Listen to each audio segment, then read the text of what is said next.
All right, guys. So we are gonna wrap up this week. I know you can't see me over here, but you'll see me over there. I'm pointing over there where the guys are.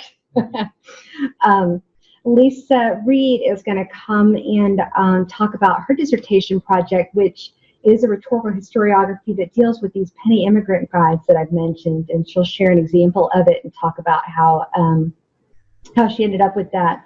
We'll talk about her project in terms of the kind of project that I'm asking you guys to do for this class. We'll look at some more details on the final project and what I'm asking for, some things that we talked about a little bit last time, but in more detail this time. For example, some conversation about like how many are needed. I'll go into that in a second. Let's start back at the final project thing that I talked about last time, which is the starting point. Now, hopefully you're past the starting point, but you guys have started at a variety of places, your artifact, your people, or your event or errors or questions. So here are the nuts and bolts. For your project, you'll have an annotated bibliography, as you know, 20 sources. That's what we'll talk about more now this time.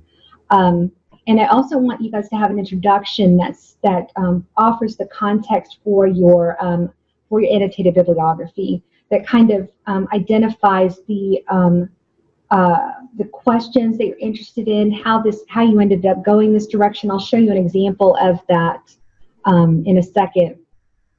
Your annotated bibliography should include a variety of sources.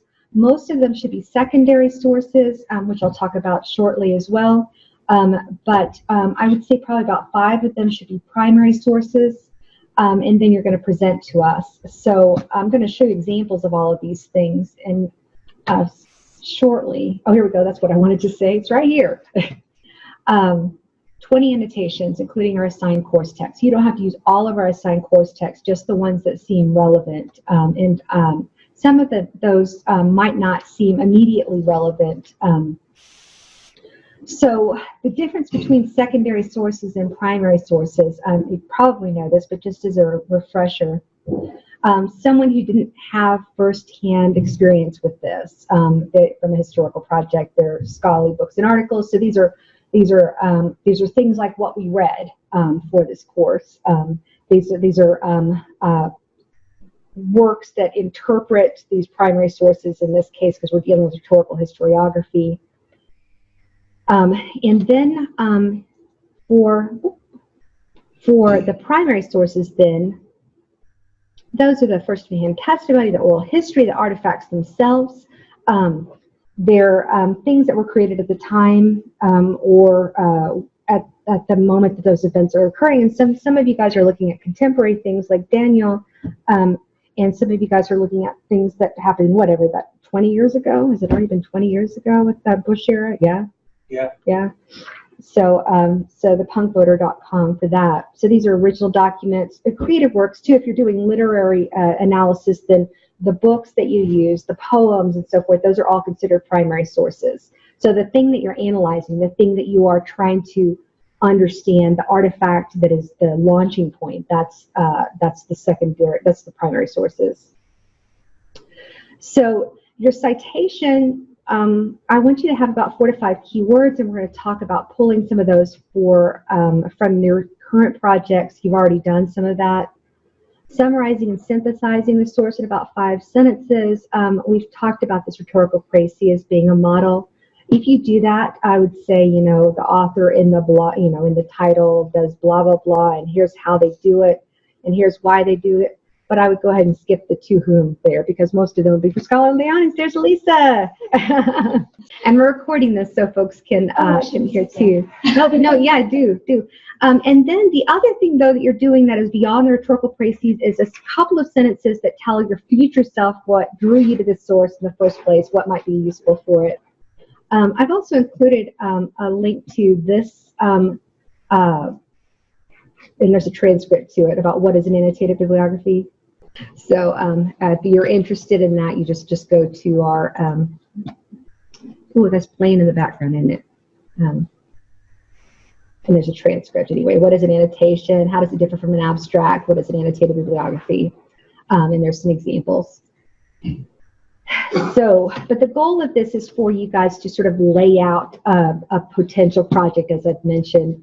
So draw from our assigned texts where relevant, make extensive use of the bibliographies of publications that you find most relevant to your proposed study, do some outside research, which you've already done, and as much as possible, try to utilize scholarship in rhetoric and composition and maybe communication studies, but you can also maybe look at cultural studies, media studies, or just straight up history. So going back a little bit, and I'll do some more with this, but, and I'll talk about the punch cards as a starting place after we hear about Lisa's project. But in terms of once you have your keywords, then plug those into, I think, Google Scholar first. You guys all use Google Scholar, yeah? Okay. So this is a really great starting place, I think. So what did we search for? We found some good stuff for Brian. Let's do something for Daniel. How about, let's see. And I'll just go in. Oops, did I spell it right? Several tries, apparently.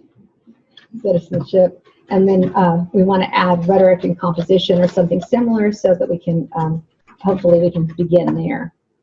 Saudi Women's Online Activism, 1 year of the I'm My Own Guardian campaign. That is in online misogyny. Oh, that's interesting. Anyway, this is like the rabbit hole.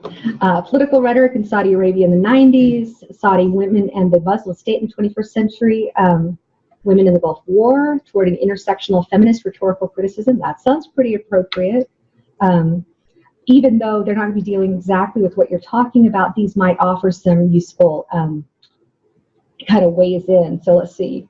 I argue that an expanded version of critical legal scholar Kimberly Williams Crenshaw's intersectionality thesis, that intersectionality comes specifically from her. That's there's even a TED talk about it, where we're talking not just about class or race or gender or gender identity or sexuality or any of those things, but that we're an intersective, we work from an intersection of identities.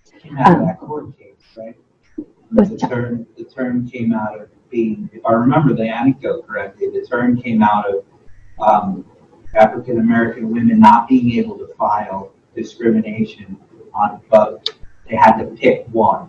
They couldn't. So then, in response to saying that you can't divorce those two from each other, like you are both. That's where, if I understand correctly, the term came out of. Exactly. So she suggests that just exactly that. We need to trace the categories of race and gender to their intersections to reveal both categories' multi-dimensional character and the complex experience of oppression stemming from them. So race, gender, class. An expanded intersectional method prompts critics to move from the conception of difference as that difference between women and men to an understanding of difference that accounts for differences among women. This method, applied to several print media reports about women in the Gulf War, reveals the privileging of heterosexual white U.S. women as the cultural norm. Through an analysis of extant critical scholarship on the Gulf War and a comparison of different critical approaches based on the two conceptions of difference, I suggest an expanded version of an intersectional method can and should account for multiple human differences among women. It reveals the interconnectedness of patriarchal, heterosexist, and neocolonial ideologies and how they mutually reinforce each other. This approach fulfills a theoretical and ideological commitment to equality among women. It does so by seeing the category women as a political coalition of diverse women in whose interest it is to resist all forms of subordination rather than using their individual heterosexual or wider colonial status privilege to resist only the form of subordination that directly affects them.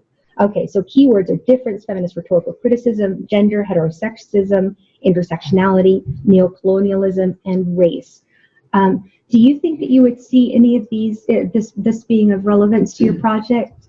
I think so. I mean, I think especially like how the women or men are viewing the women and that sort of thing, because we talked about like Audrey Hepburn, remember? Yeah, can you remind folks what you're talking about, what your project is? And so I'm talking about like AI and robot women like citizens and that sort of thing, because this robot Sophie became a citizen of Saudi Arabia in 2017. And the same year, Lisa, that that women were allowed to drive. allowed to drive. And the model is Audrey Hepburn, he said. Yeah, and she's like, her image is modeled after Audrey Hepburn, and she's kind of well known outside of the United States and was known for, like, you know, recreating the image of women, I guess, in fashion and that sort of thing. So that kind of led me to think about, well, why is, you know, she viewed or popular outside the U.S.? Why is this robot modeled after Audrey Hepburn? What does that say about societies? And led me to think about, you know, Saudi Arabia and all this is happening around 2017 about her citizenship, the women getting the right to drive and license, but the robot having more rights and getting citizenship when women can't, and all of that. And the westernization of this thing that is a head and a torso. Yeah, interesting. Yeah. Oh, and the robot got built in Hong Kong, so it's kind of national. But the company is, I think, Americans, like scientists, but their companies in Hong Kong, and they built the robot in Hong Kong and the robots in Saudi Arabia. Transnational rhetoric, for sure. There's so much there. So, and this person's working with some. There's a mother's duty. This is definitely a popular magazine. Certainly works. But and some older articles that you can assume are kind of seminal for this. Rhetoric's a difference in feminist argument comes up a lot. Wow, these are all pretty old. Let's see. Burke, of course. Women's, she's communication studies. So yeah, Black feminist thought. Patricia Hale Collins is amazing. And there's another Crenshaw, Mapping the Margins. This is the one that is most widely cited as launching intersectionality. So decolonializing feminisms, that seems appropriate. So yeah, I would dig through these two, but so that's I just suggest doing like a random search to see what is out there and add to it rhetoric and composition, rhetorical historiography, those kinds of things to see if you can modify further. And each of those citations you can dig further and deal with those. But also, popular journal, see next slide. It should be there. Oh. What did I do? What did I do? Okay, so anyway, the journals are, if you just do a search for top journals in rhetoric and composition, you'll find one of the most important ones for us, and I think it makes sense to kind of start just thumbing through Rhetoric Society Quarterly. And enculturation, those are really, enculturation especially, that's a free one. Daniel already, or shoot, I'm doing it again. Brian already found that. White guy number one. White guy, you white guy. Okay, let's just take a gander at the latest issue, just to kind of get a feel for what conversation's going on, because this is a major place that rhetorical historiographies go, and the internet has been misbehaving all day. The Rhetoric of Energy, Darwinism, Neoliberal Piety, and Market Autonomy in Economic Discourse, W.B. Du Bois, and the Conservation of Races, a piece of ecological ancestry. It looks like we're dealing with a theme, grinding against genocide, records of shame, sex, and memory at the memorial to the murdered Jews of Europe. Oh, that'd be interesting. Welcome to Decision Points Theater, Rhetoric, Musology, and Game Studies. Praise be Allegory and Interpretation, and Arbidine Bisturian. And then some rhetorical feminism and a thing called Hope, some potential. What was a downgrade? That is in the Logic of Misogyny. That is a great title. Okay, so thumb through those and see if that's relevant if you're not finding what you want. So yeah, and then this other thing, just do this one. I was just showing my mom that if Google were a guy, well, that's the best of you guys do. Anyway, so use Amazon, not Amazon, use Google. And I will see what I've got going on here, and then I will hand it over. Okay, yeah, just find the last thing.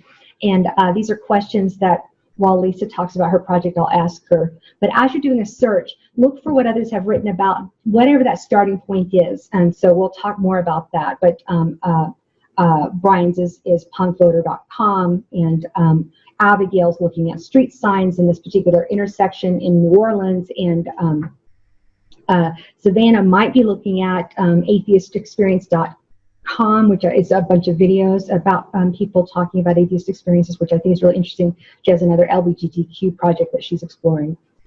And what have people written about other things like your starting point, but not directly about your starting point? So there's an indirect one.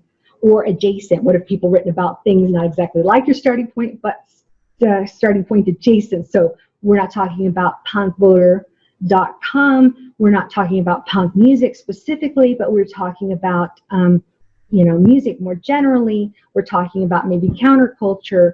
We're talking about Brian mentioned DIY rhetoric, which is really important to that, and he's dealing with specifically he's looking at the interest at the 9/11 era, the Bush era, the Bush administration, war rhetoric, protest rhetoric, demonstrations, and all of that. The other thing that is people overlook is models. Like, what are people doing that is nothing like what you want to do, but they're doing it in a way that's like how you want to do it, which is the example that I have written out in response to Sarah's exploration of tattoos, which I understand she's looking specifically at tattooed women in the portion of the sideshow, which would have been called a freak show in the late 1900s. And isn't that interesting? And how they sort of gained ownership and still a little bit of scratch, some kind of monetary advantage through their tattoos. So looking in hers, she's interested in the kinds of arguments that Claiming the Bicycle made, but she's looking at specifically, so they chose to pull and garnered rhetorical agency by using these techno-manuals, patents and clothing and so forth. She's looking instead at how that kind of stuff happened in terms of the tattooed body.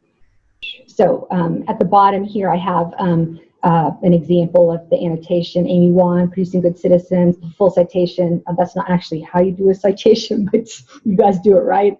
Then a few sentences, as I said, maybe rhetorical praise might be a way in. But don't forget to note the relevance to the project that you described in your introduction. So whatever it is that you're interested in. So Daniel, then if you end up using the source that we just spoke about, can you envision what your final sentence might look like in a citation for that? You sort of talked around it a little bit. Like for this last one, relevance. Yeah. The source would be relevant in viewing how men in Saudi Arabia, their view of women and the expectations of women and in relation to male robot and something like that. Perfect. Okay. Yeah, I think so. And it's and even yes, and its specificity in this particular area. We're looking at Western dominant kind of rhetoric in this particular area. And yes, good. So yeah, it can be tangential. It can be direct. You don't necessarily know where the project's going, or you do, but leave yourself with enough room to go multiple ways. And we spoke, Daniel, about all the different directions that your project might begin. Are you still thinking about going all the directions? I think so, or at least visually showing that I'm going all these directions, and then just show the stronger direction that I'm going in, and just like you're saying, show the branches out of my thought process, like Audrey Hepburn, and then this German movie about this AI woman robot that destroys everything. Metropolis? Yes, Metropolis. And so I'm going to I think I'd like to represent that visually, like branches, like I think we talked about, and the different directions, and then like maybe the strong main line of where it finally ends up with like maybe the colonialism type of intersectionality of the gender and race, all that. So yeah, I represent all of the directions. So. I think that's great because this is a document that we often don't get to write because we need to close it down and have a thesis. You don't actually know where it's going to go. And it's one of the beautiful things about using archival materials. And it's also one of the most maddening things, right? Because, it's like, oh my God, I just want to read more of these, but eventually got to do something with them. Yeah. But as you're doing the reading, you're not really going to know what direction is going to be most fruitful. And you may end up, as you're shooting out the Audrey Hepburn way, and then you're studying in this decolonialism and intersectionality, you might actually, intersect. You don't know. But, and you may not this semester, but you may later. So So you do not need a thesis right now. You just have a, I kind of want to know about kind of thing. And that's what your introduction will talk about. And I'll show you an example of that, and we'll plug our stuff into that. And we're gonna noodle with this thing right now or later when we're talking about our starting points with Lisa's going to talk about her penny immigrant guides if I ever let her up here. Brian with his punk voter, and Sarah with her tattoos, and Abigail with her street intersections. And then me, I'll talk a little bit about the punch cards that I showed you guys, those future telling computer punch cards. Yeah, my I should think I showed you guys those. My grandmother and grandfather. It's pretty cool, right? And my brother-in-law just he was at that particular World's Fair, so he just sent me a picture of my mother-in-law at one of the booths where they, I mean, maybe they did the future telling thing. I don't know, but wow, that's very cool. And so keywords that would come from that, we've done a little bit of that already. And then we'll talk about annotations and potential sources. But let me hand this over to Lisa. Do you want to do it here? You've got paper copies. I've got paper. Okay, that'd be easier. I need to use that kind of Yeah, come on over. Okay. Well, I'll start over here. Really, this is very similar to what I did in the other class. And what I wanted to do is have you guys think about what an archive and a museum and a library is, and what the difference is between those three. Can you talk a little bit about your background? Because I don't know everybody knows about all of the work you do with genealogy. And sure. Okay. Where do I look? You are looking at us is fine. Okay. Yeah. Okay. So I've been a genealogist for a number of years as a hobby, and then sort of took it up as a side vocation to get little jobs here and there. And when she started talking about the rabbit hole, that really relates to family history, because you find all these records, and you want to find more, and then you find the records for the cousin, you find the records for the great-grandparents, and that kind of thing. But I've been here at Texas A&M-Commerce for 3 years, and I'm just finished my coursework last semester. and I'm like, oh, I missed this. I missed being in here. And I saw so many things. You mentioned Metropolis, and I saw Devil in the White City. Oh, so good, isn't it? And then I almost brought that because that's a book that they really relied on a lot of the same things that genealogists do, which is the census records, which are held in the National Archives, and maps and newspapers that are held in various newspaper archives. A lot of those, I'd say most of those are digital now, that you can just read them on your computer, like you read today's newspaper on your computer, but you know it's from 1782 or from 1910. So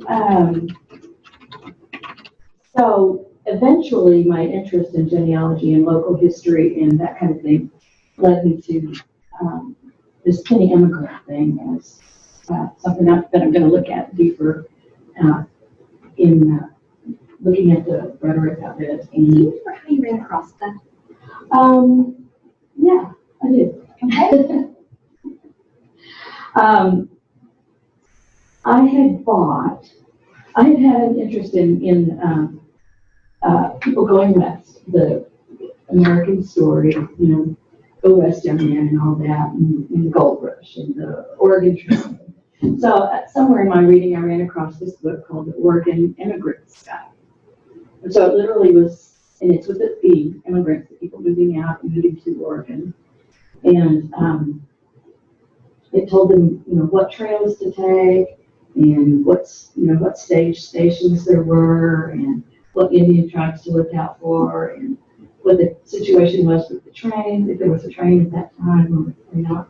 So it was a very thin book, and I found it on eBay for like, I don't know, it's a crazy amount, like $99 or something. And that was just a reproduction. So eventually I found another copy that was, I shouldn't have bought it, was still outrageous, $29. So anyway, I did something on the Oregon Immigrants Guide for one of Dr. Carter's classes, and I really wasn't sort of connecting with the material as much, and she was like, keep looking. Keep looking. This is interesting, but keep looking.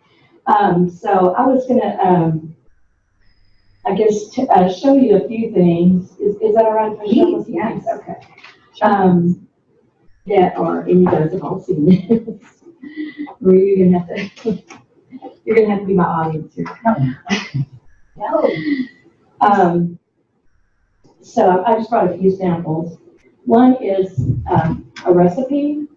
Recipes are the big thing now in scholarship, and also it's getting it to be a big thing in popular research with genealogy.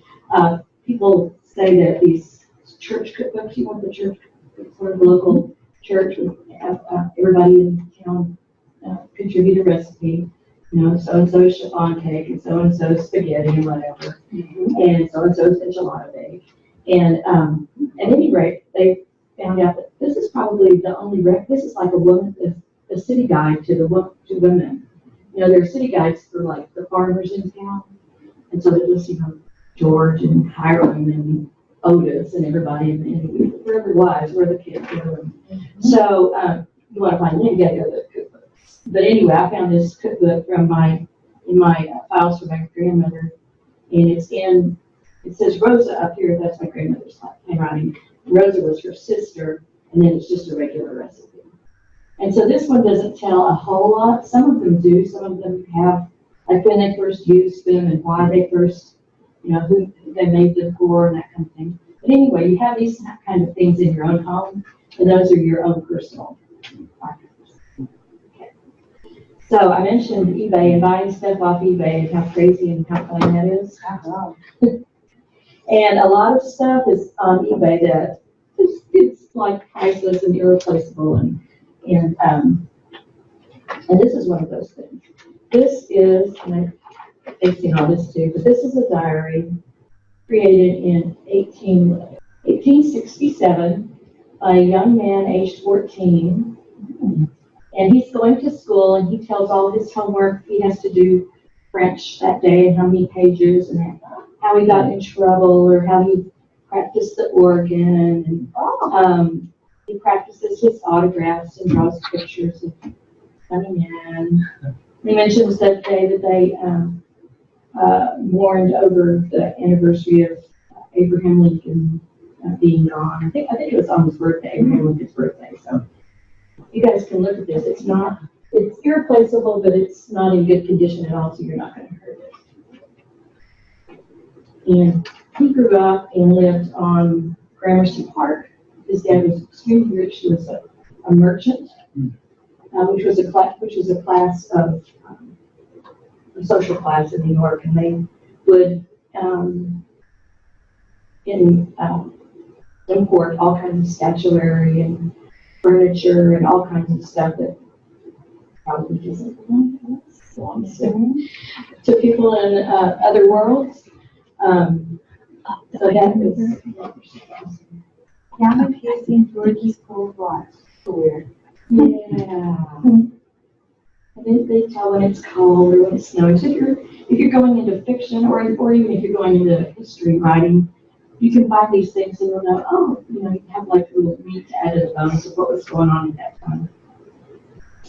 Here's the hotel that was built on that property, and here's their cabin, their cottage, on Long Island. It's now a country club, so no big deal. And these are things that I found just in a store here in Commerce, just in a junk antique store, junk store, collectible store, But they are people in town, and Russian tea room, restaurant menu, and here's a picture of a GI with the obvious eye injuries, all bandaged up. So at some point I will probably pull local history projects, or I'll share them, sure, if you work on them yourselves. So I can pull those things for probably popular publications or genealogical publications. They're also obviously good fodder for scholarly publications if you're looking at a particular time and place. And then this is my big find. In another collectible store, I think I have like 25 of these books. And what they are is something that is obviously not archived, but it's business records of a real estate company. And if they would get a listing in, they would just write it down, Tarrant County, and then put it on the top of the book. So these are in reverse order. That's something that's kind of important in knowing, looking at stuff that's archived, is what kind of order is it in. And I'll talk about that a little bit more. It's got pictures. Back then they didn't have paper clips, so they used straight pins to pin things in. Just pin a map in here. So this is what that part of town looked like in 1917. There are index books to it. So here's another one. After I've worked on them a while, they're not, they were in like unair conditioned, unheated spaces for so long that I'm not going to hurt them if I take them apart. But I always keep them in the same order, and I put them in these protective packages. That's not the right word. They're packages, aren't they? Yeah. You don't see here some like carbon paper typing, engraving. So there's no telling what you can find out. But this is another one that's work on. Sure. I guess. Okay. So from the local history angle and the genealogical information angle, looking at who lived where, back when, and that kind of thing, I took one of those books and typed it up, boiled it down, and published it. I won first prize for professional genealogist in Germany. Texas State Genealogical Society in some year, 2012, a long time ago. But I've got photographs in it. I've got it completely indexed by address and name. And they'll say things like, we have a telephone in this house, or I'll trade this property for a Ford car. So how many of these, that came from this kind of stuff right here, right? Mm-hmm. Yeah. So how many? This is one of the. Oh, it's one of those, okay, gotcha. Yeah, that makes one of these. And this is the same size basically too. So space is an important consideration in archives, physical space, but something like this comes down to pretty small amount. In red crayon. In red That's how you crayon, know yeah. Mostly in pencil, and then if it was sold, they make a big deal out of it. So I have so many of these, and I've only got one book done. This was in 2012, 7 years ago, and I have not. I went, wait for the next book. The next one's coming out, and nothing's happened since then. Too much. Started working on a PhD. So yeah. So there was an application for rescuing Texas history grant available, and it's basically $1,000 worth of digitization. So I didn't get $1,000, but I did get the grant, and I proposed that they digitize these books, and they're going to put them on the portal to Texas history. You guys know that? Yeah, the portal to Texas history. So yeah, you're going to pull that up for me? Thank you. So they have old newspapers on there. I mentioned old newspapers already. That's one good source for that. They also have like old annuals. I think there's a lot of stuff from Texas A&M University on the portal to Texas history. It's basically for North Texas and the surrounding areas, and not really Hunt County too much. But this is really cool. It's got stuff from Fort Worth, and anyway, here's my application. I printed off another page, and I don't have it with me, but it was to apply for the grant. I had to say how many books there were, what condition they were in, what was the provenance. You guys know what provenance is? Provenance is where it came from. How did it get from so-and-so to so-and-so? Sort of like a chain of title to something. Like I give it to you, you give it to her, and people ask her, well, where did you get it? Well, I got it from Daniel. So, it goes back. So where did it come from? Where did it start? So they want to know that kind of thing. They want to know how many pictures, photographs, illustrations, are the pages stapled? Do they need to be unbound? They had to know all kinds of information. And so that little form turned out to be like 20 pages or something, a little chart. You also have to, doing a grant like this, and you may run across something like this in the future, just doing grants for other kinds of work, that you need to sort of scope out the budgetary implications. So I had to make sure that I knew that the work was going to be at least $1,000, but not too much more, because if it was like 20,000, you're like, well, you know, we cannot make a dent in it. So I think it was like 1,300 or something. And so Lisa, really quick, I did a because Brian is looking at this punkvoters.com. okay, yeah. So and so I just generically, I just put punk in. This is not the punk we're talking about, but it pulled up the script for a news story.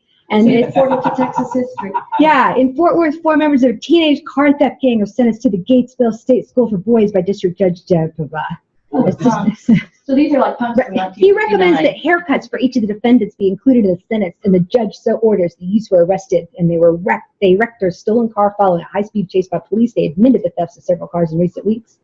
They after swish they walk. What's that mean? County prohibit so. Oh yeah, I love this. County Prohibition Officer Bob Barron takes the defendants 2 at a time to a nearby barbershop. 15-year-old Barbie, whatever, hasn't escaped the barber's chair as long as his companion, 16-year-old, and then. Oh, that's funny. yeah, isn't it? Let's see if we got you. Hernandez admits he admits it's been 2 months since his last haircut. See, there's like all kinds of stuff. The reason I did it was because I didn't think we'd get caught.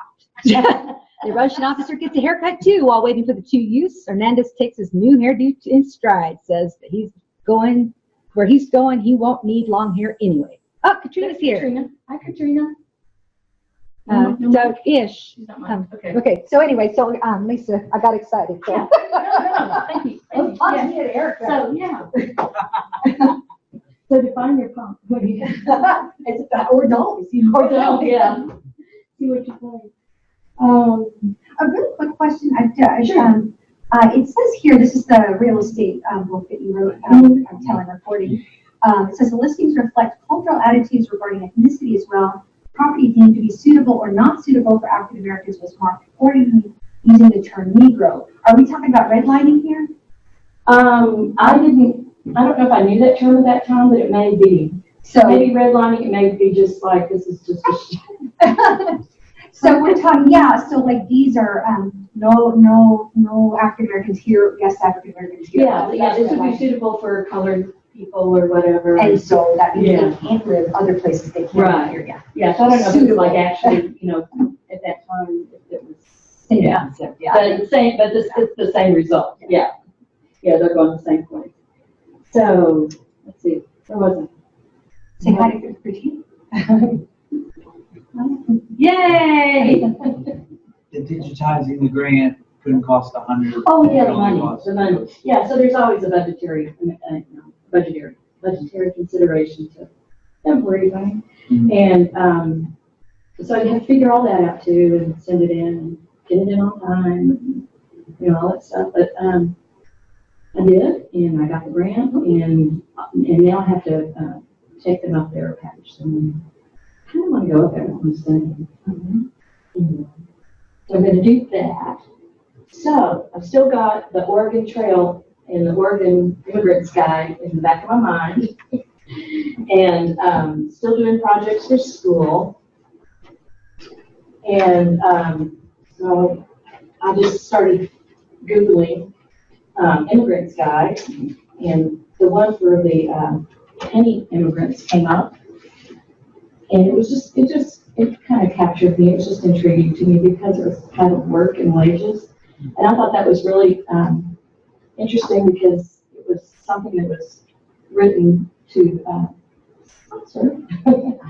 I was just getting into that literacy sponsor thing, and how having something to read that's something that's written for you or to you, about you, by somebody who knows you, makes a difference. And so this was written by, the title, just for your recording, is Work and Wages, or the Penny Immigrants Guide to the United States and Canada for female servants, laborers, mechanics, farmers, etc.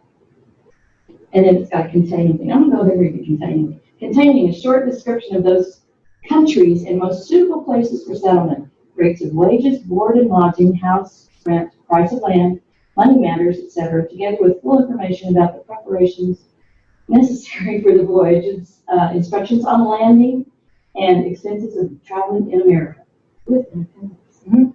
Okay, so he tried to include everything in this, and it was just a little brochure, just like this is like the entire booklet. The Oregon guides were not aimed at working class people. No, the Oregon guides were just like go west, young man type thing, Okay. in pioneer families and come get some land.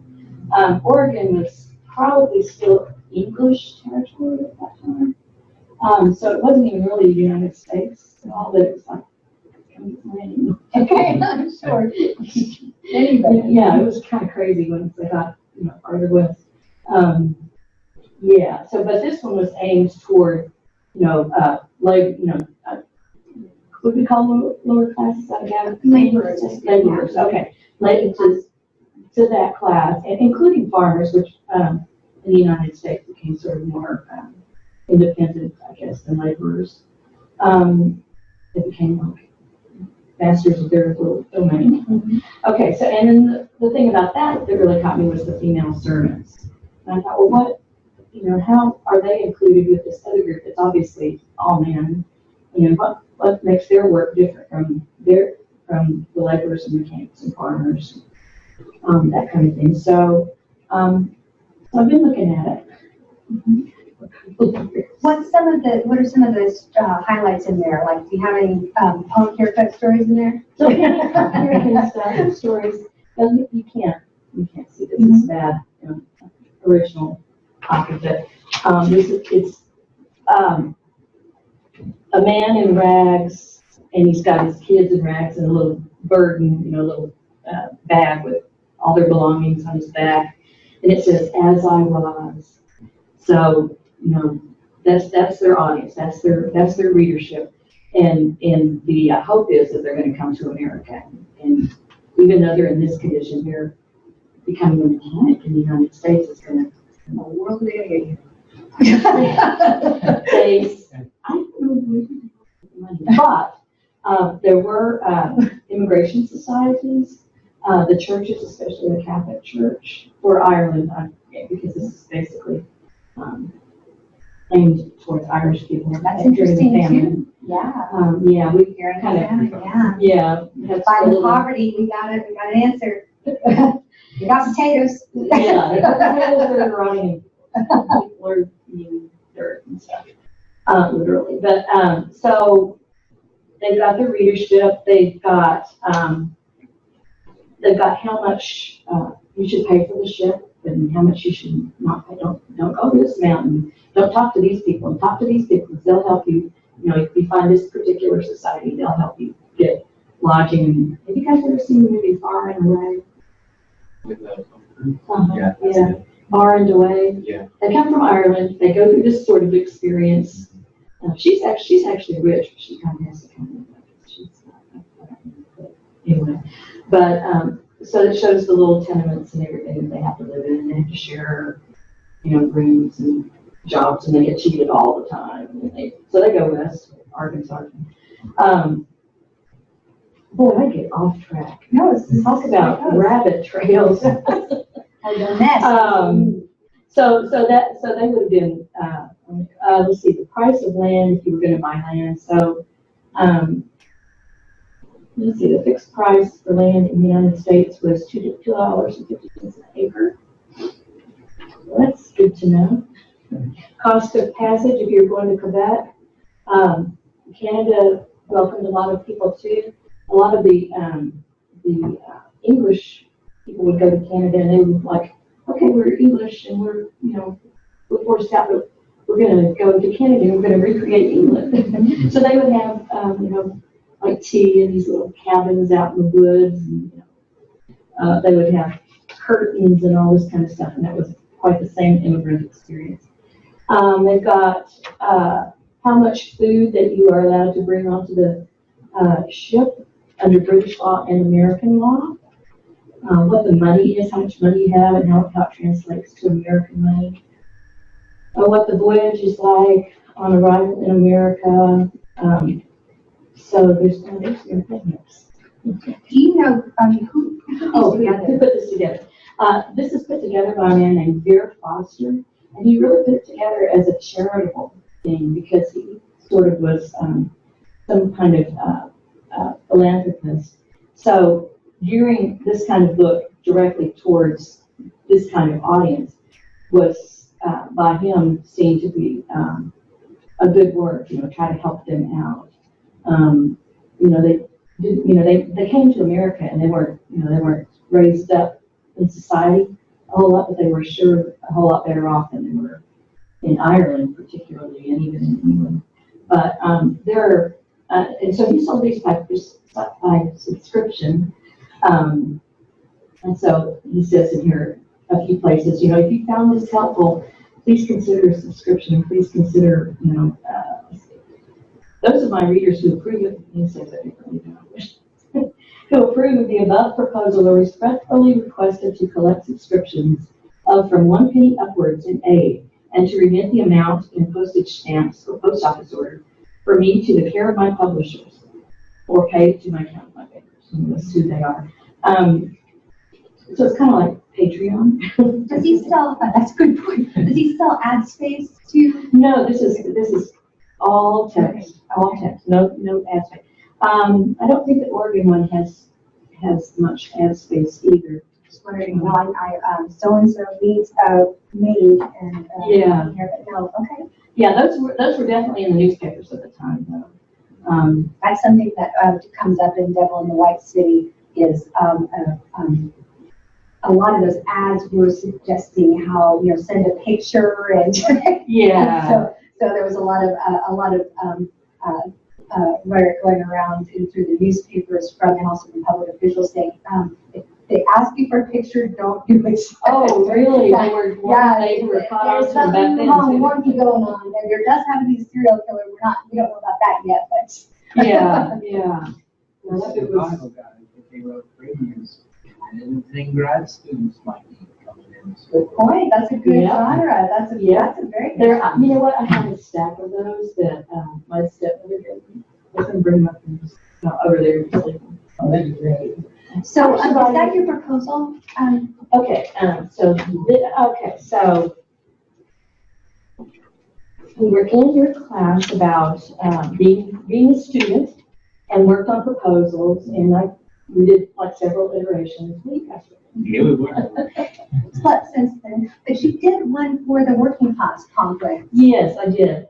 I guess the main question that I'm asking through this example would be, that's okay, I'll pull it up here. Okay, good.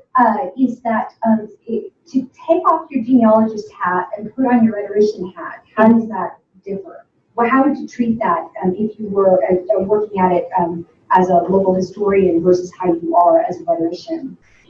I would look at what's emphasized, honestly, by work and wages. I would look at what the photographs are. I would look at maybe how much space is devoted to each topic. I would look at how much of it is devoted to female servants and what kinds of work that they are asked to do, as opposed to how much and what kind of men are expected to do and what the wages are. Here's, I found that, so, that's the proposal, sorry, go ahead. Oh, that's okay.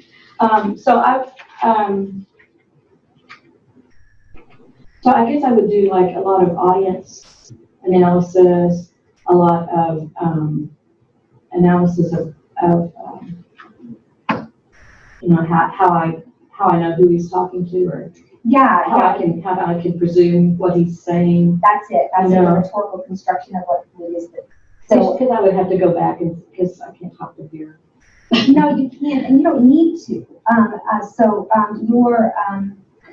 Your title for this conference is coming up. This is a really that one. Yes, Oh, okay, yeah. Beautiful kind of articulation of the way to approach an archive, an artifact as a rhetorician. The title is Reading Classes: Finding Worker Roots in Penny Immigrant Propagandist Literature. The female penny immigrant sailed to America in the mid-19th century with Ireland behind her and a targeted immigrant guide in her hands. Immigrant literature geared toward the poor female servant, gave her instruction on leaving the famine of the great hunger for a better life. Indeed, the immigrant guide sponsored her in terms of like the agreements. That this better life, though not ideal, established the Irish domestic servant as an enduring stereotype in the working class and its historical development. Unlike the Canadian gentlewoman and the Victorian lady geographer, the female penny immigrant traveled precisely because she had little means and little promise at home. Relying upon digital archives, I offer a critical rhetorical examination of the literature aimed at this particular class of immigrants. This analysis may offer a corrective to our current understanding of these historical women and may offer a lens with which to view current immigrants into the United States. So, how is this rhetoric? So it's, if you write a targeted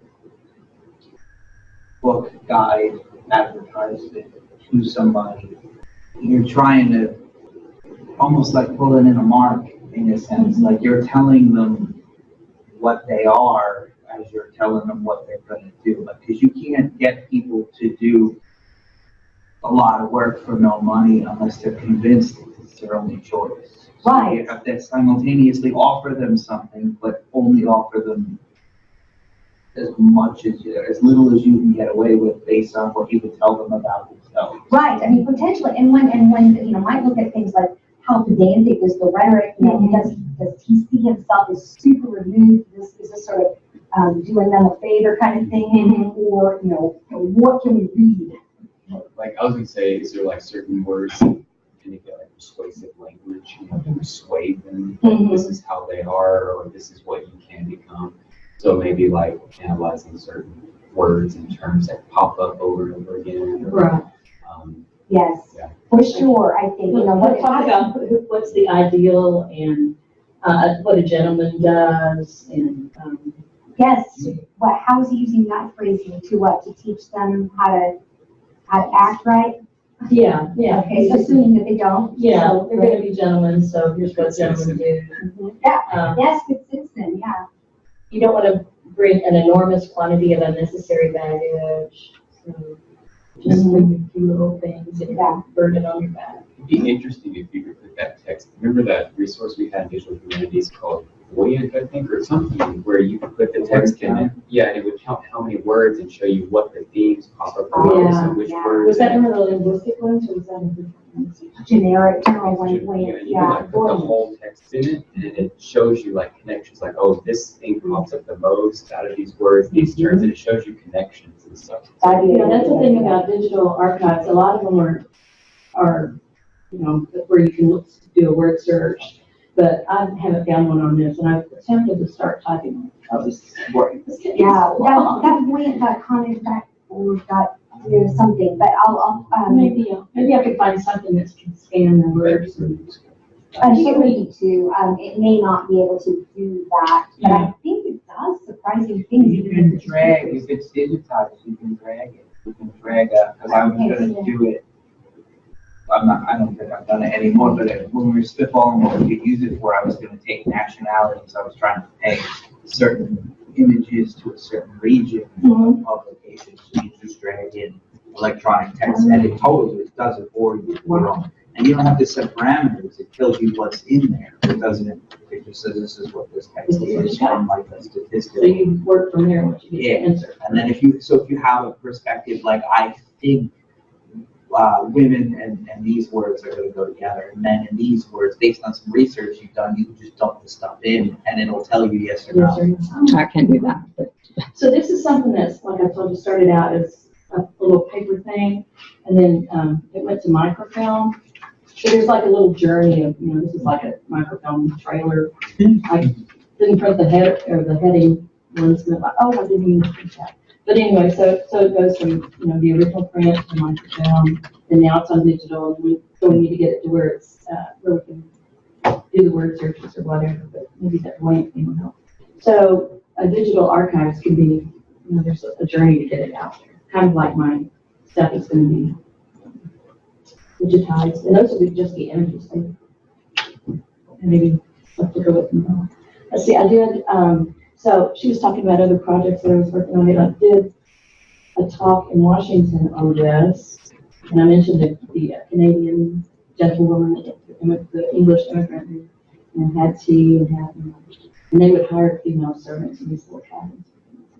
Just recreate England there. Then there was also a category of women travelers that were Victorians, and they would go up mountains in their long dresses, and all over the world. I mean, Isabella Bird Bishop was going all over the world. Hawaii, the Rocky Mountain National Park is this park now. Africa, literally just everywhere.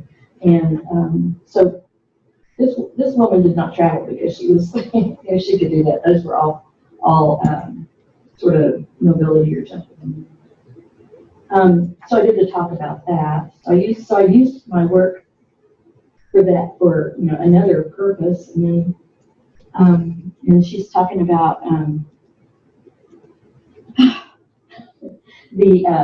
the conference coming up in Collin College in February. So I'm going to sort of repurpose it for that. And then in the methodology class last semester, we worked through doing a literature review and a research proposal and doing statuses on that. So the literature review was, I talked about various, it was sort of a topical literature review.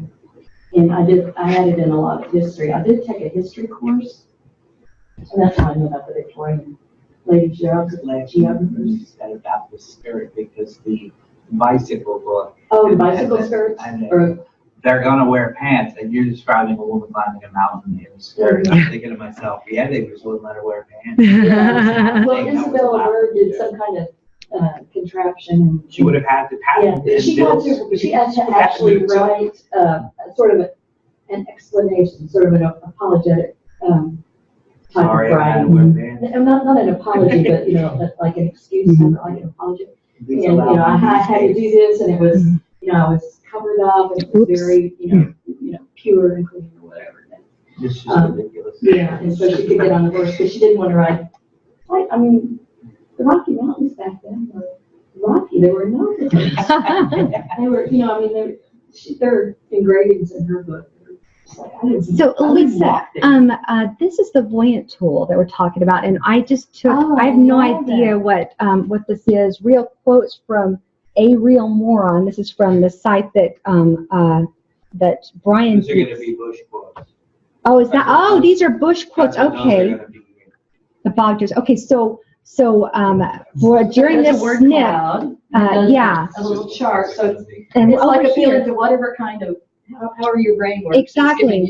And most frequent words in this corpus are because we're talking about 2000, believe, 02, dating, and interracial. So whatever to make about that, I don't know. But you can pull all of, and there's also this bit here. It's so cool, right? Yeah. So basically, if you can cut and paste, you can do it. I'm in. You're in, right? I'll those of you guys who are listening, I will make sure that you guys have a link to this. Thank you. Voyant-tools.org. Yeah. Voyant-tools.org. Mm-hmm. Thanks for the reminder here. This could be something that you annotate for your annotated bibliography. As a tool. Mm-hmm. Yeah, I'm going to have to put it here because I don't have access to this, but I'll make sure that it's accessible to you guys. Okay, I'm sorry. Okay. Yeah. So I was so pleased that Devil in the White City because there was so much in there. It's like I know exactly how he got that information. I know exactly how he figured out what the weather was that day and how big the fire was. And I know what his sources were by not even I didn't even have to look. So I did the thing in Washington D.C. and then I'm going to do the thing in February. Yes, you are. It's very cool. And then I was able to use the same material, rewriting as I went. I didn't plagiarize myself. So I did it for Jessica, and then I also did it for this history class that I took. Talked about the historiography of Irish female immigration related to the Great Famine. And here's a quote from 1920. In considering the alien woman, it is safe to say that if you multiply the injustices which alien men are subjected to, it will not exaggerate her plight. All that he suffers, she suffers also, and added to it the burden incident to her sex. So, so there was that, and then I think that's all. And then I'm working on a reading list for my comps. Yes, good, good, good. I've got titles here. So anyways, it's like, it was a matter of, so I guess you can see how it's a matter of like, in the case of these business books, that they just sort of grew out of what I had and sort of went in one direction, and then the immigrant guides became the penny immigrant guides, and then I looked and it became several different papers and for several different audiences, and it's growing, and it's going to be the basis of my dissertation. Yes, it will. It's so smart. So I guess the final thing then would be so you've got your PhD in English with focus in rhetoric and composition hat on when you look at that in Penny Integrate Guide. If you were to look at that as a historian, as a historian focusing on the local, not academic historian or public historian, right? Then what would you do with that then? It would be about finding out context, and who wrote it, and who used it, and where it was published, and how many came, and maybe how it changed the class makeup. That latter part is and that's one of the things that I included in my proposal that I have just come upon. It's like, let me include how this was sort of, and this is more historiography than rhetoric, but how did these women coming to America with this expectation, given to them by this book and their sisters, that how did they sort of become the domestic class? And how do we always think of an Irish servant? They even called them Bridgets, like they were all, they didn't even have their own. Just, this Bridget or that Bridget. Yeah, that's interesting, Bridget. Yeah, it's like that project in Digital Humanities that they became. That's right. That's right. This was the Digital Humanities project in the spring. For those of you guys listening in the future, it was they were looking at Jane's literature over time, right?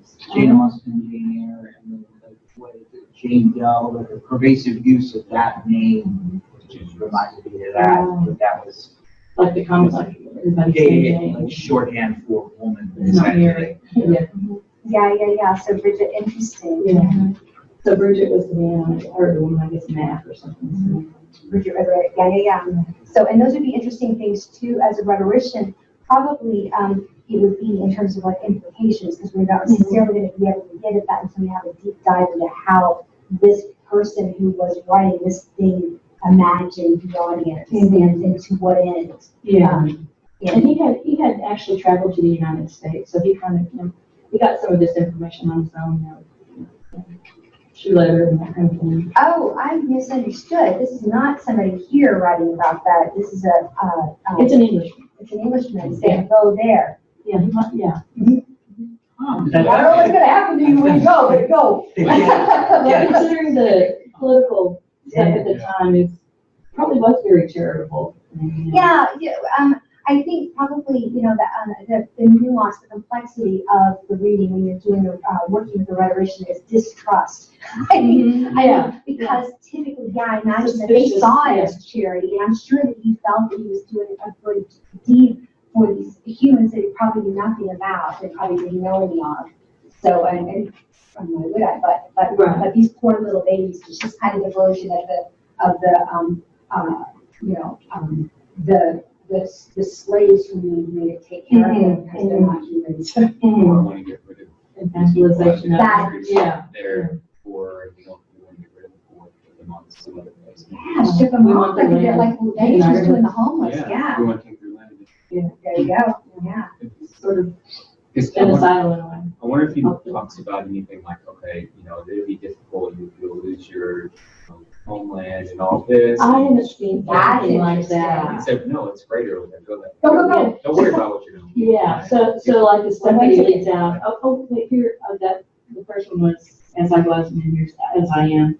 So there he is. Wow, that was fast. Yeah. Chair and shoes and Hard. Yeah. You can be a lord over there, just don't want people here. Yeah. Just go. It's the heart with children and the servant. So maybe the servant is good, yeah.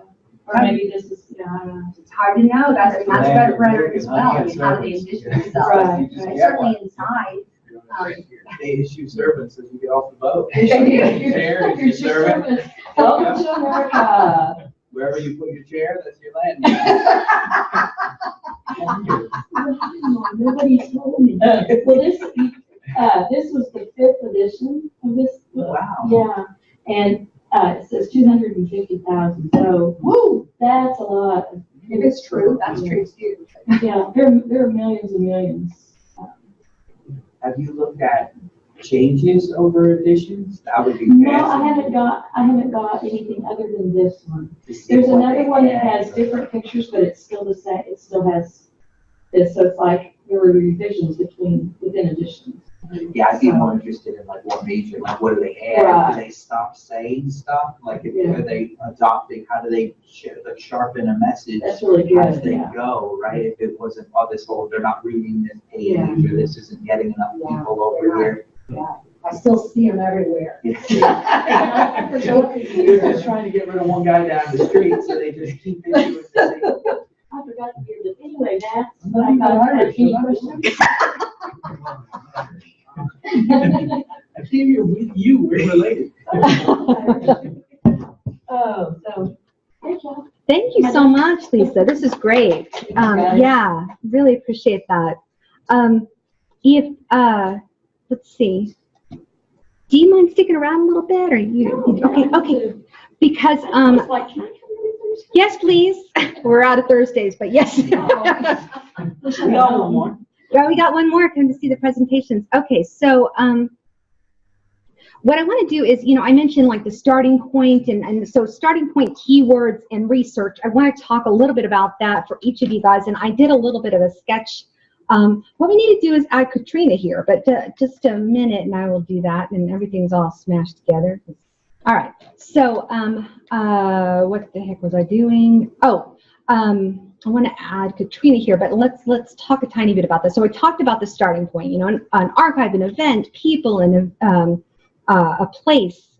And so we talked a little bit about how Brian's doing this punkvoter.com, and Daniel spoke about his robot citizen.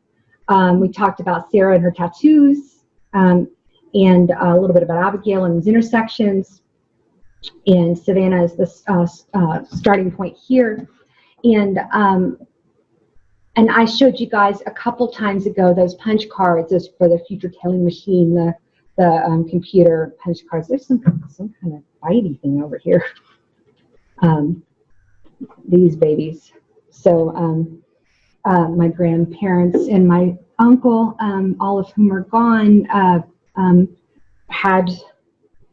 took the World's Fair and everything that it is. This is the gloriousness of the future. Brian's project from that. What year was the World's Fair in Moscow?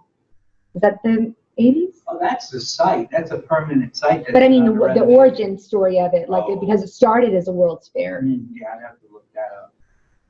Because this is all the glory that is, and then it sort of contained it into this perpetual site. I mean, we went to San Antonio last week and took my family from Colorado down there, and the Hemisphere Plaza is still there, which is basically an identical thing as the Space Needle. My husband's from Seattle. I lived in Seattle in '67. Yeah.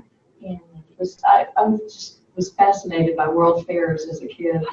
I mean, it was after. It was huge, right? Yeah. And this is like the blitziest. This is like the awesomest that we are. Check us out. So future telling and computers and so forth. So what are we doing about that? So if I were to look at this as a start, I thought, well, I'd like to look at computer punch cards. Maybe I don't know what direction I'd go. I have the punch card in the middle. Was that 39. 39? Okay. 139. Oh, in Moscow. So that particular context, what's coming up, what they're about to get involved in. So I don't, punch card, rhetoric. I'm looking at it's a punch card as storage as well, history. The future, there's some fragility in it, the media, the fortune-telling future. I don't know what's there, but I did find one thing that might be useful from punched card to big data, social database of populism, which would be something that I would use in a future digital humanities bit. So let's see. Since the diffusion of the punched card tabulator following the 1890 U.S. Census, mass-scale information processing has been alternately a site of opportunity, ambivalence, and fear in the American imagination. I mean, they're not getting any data from my grandparents or my uncle really, because they're putting their names on cards that are probably pre-programmed, and they're just going to be, it's like a computerized fortune cookie. But while large bureaucracies have tended to deploy database technology toward purposes of surveillance and control, the rise of personal computing made databases accessible to individuals and small businesses for the first time.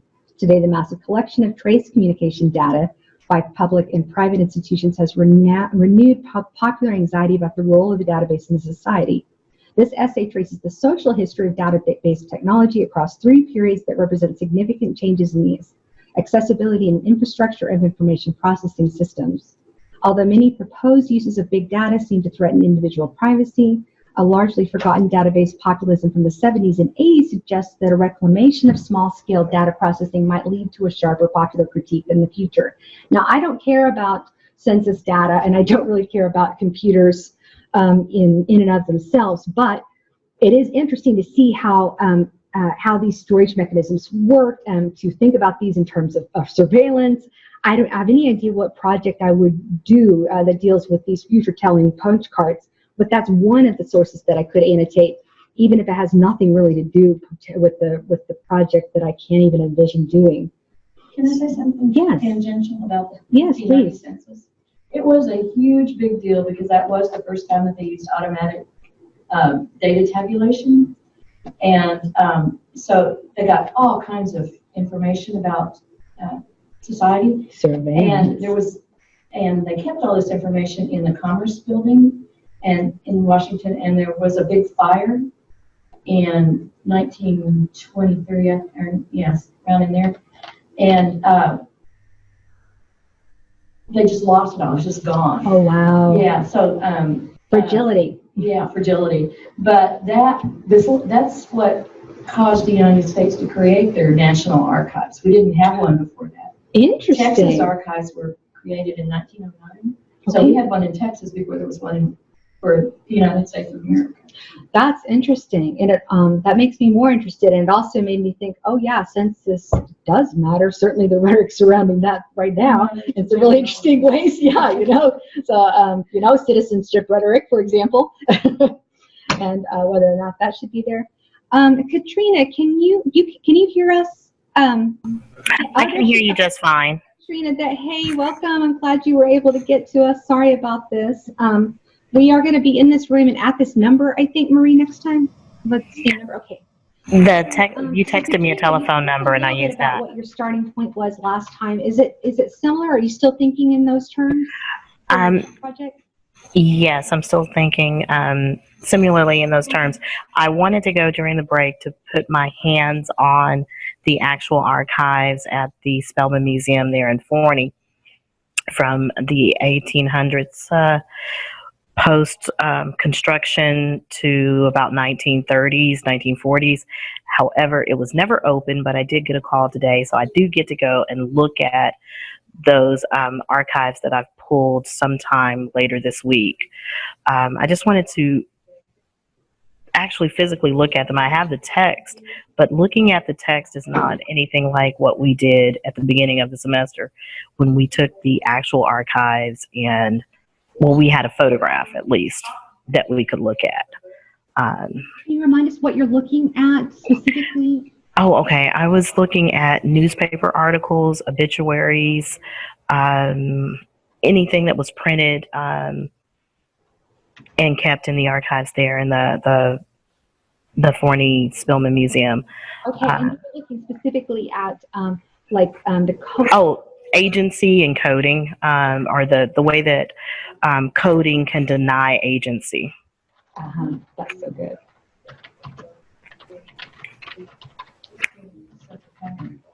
Yeah. And I apologize. I don't have my notes here with me. I'm okay. I'm not in my office, as you can tell. So I did a little bit of keywords for myself. Brian and I did a run through for some keywords that he already has, you guys already have as well. I put some down. Are there any that are on your list, Brian, that are not here? You can think of? That's a, Me? Bush. I'm talking to Brian right now, and then I'll add you in a second. Okay. Okay. I didn't think so. Okay. So Katrina, and I will actually, I'm going to put Daniel here too. And I will also put Lisa, because we just talked about her project, and I think it'll be helpful in terms of thinking about other people. So what are some of the keywords that you think might be relevant for you?